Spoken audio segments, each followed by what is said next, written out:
Assalamualaikum warahmatullahi wabarakatuh, and hi. My name is FARAH BINTI KAMAL ZERI, metric number 1210508. In this video, I will talk about and I will explain about one of the communication theory, which is communication accommodation theory. Let's begin now. First of all, let's go to the introduction. What is communication accommodation theory? Communication accommodation theory is a communication theory that emphasizes the adjustments that people does while communicating. The factors that lead to the accommodation activity are adjustment which can be through verbal or through gestures only. The theory evolved from speech adjustment theory, which demonstrates the value of psychological concepts to understand the dynamics of speech. But the theory encompasses more fields such as nonverbal and gestures. Do you know that the origins of communication accommodation theory is Howard Gills? Howard Gills is the professor of communication at the University of California. He developed the theory, which is, and according to him, is when people try to emphasize or minimize the social difference between the others whom they interact with. Interaction means the word refers to close relationship between other within one person with other with their communication. Okay, now let's talk further about this theory. Communication accommodation theory elaborates on the human tendency to adjust their behavior while interacting. The reason behind this behavior is explained as to control the social differences between the interactants. What's mean the interactants? Let me speak it again.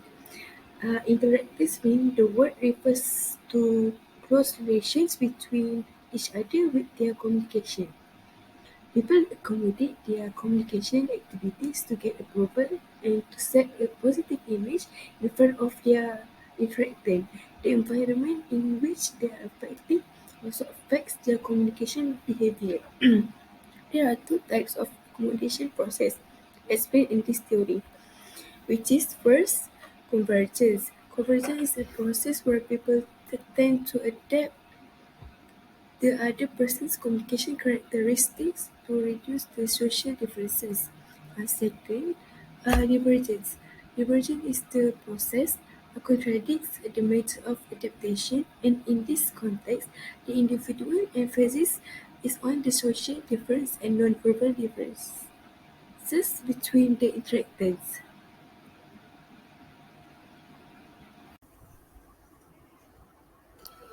Next, in this theory influenced by social psychology and guided by four assumptions, which are first, while communicating, there will be similarity and difference in the speech and behavior. The characteristics that people exhibit are based on our experience and the cultural backgrounds that we grew up in.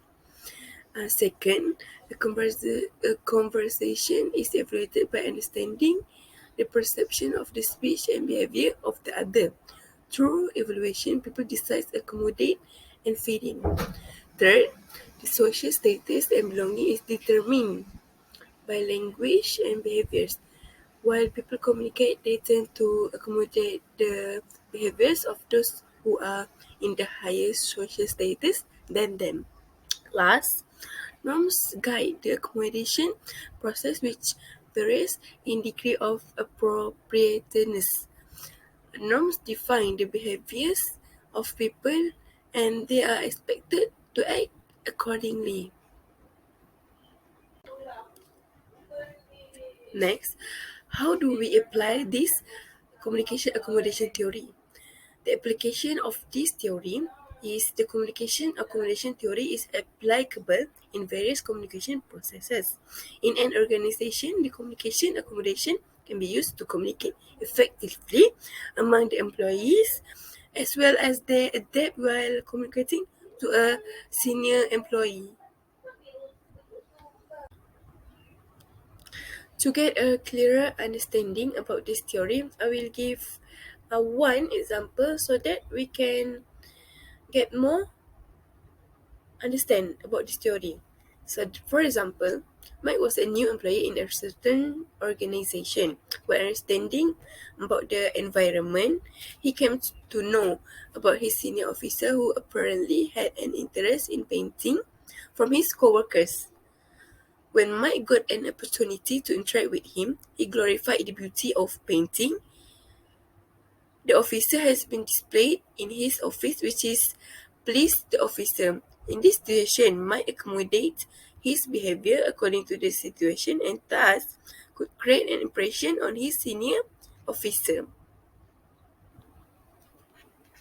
Although we know that this theory is very useful in our lives, there are criticisms related to this theory, which is first, people can use both techniques in the same encounter, a scenario that has not received much attention by researchers.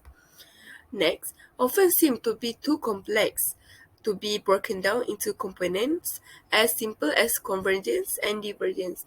Last, they point out that people can and do become unreasonable and even irrational during conflict. The question that has been in my mind is why is communication accommodation theory important? Accommodation theory is vital in the same way other communication areas are essential to get your message across, whether via choice, text, language, or even visuals. The way we come across to other people can play a significant role in whether we like and consider the same or consider other.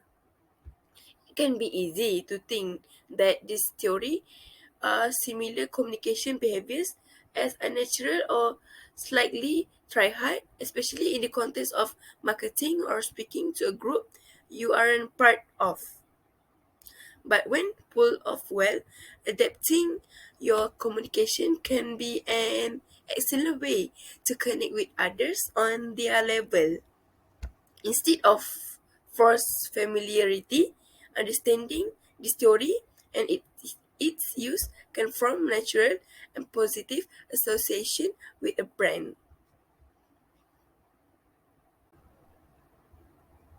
In conclusion, communication accommodation theory is something that we use in our everyday conversation, talking to communicate information, adapting our styles for different motivation reasons, whether that is to gain approval or influence perception.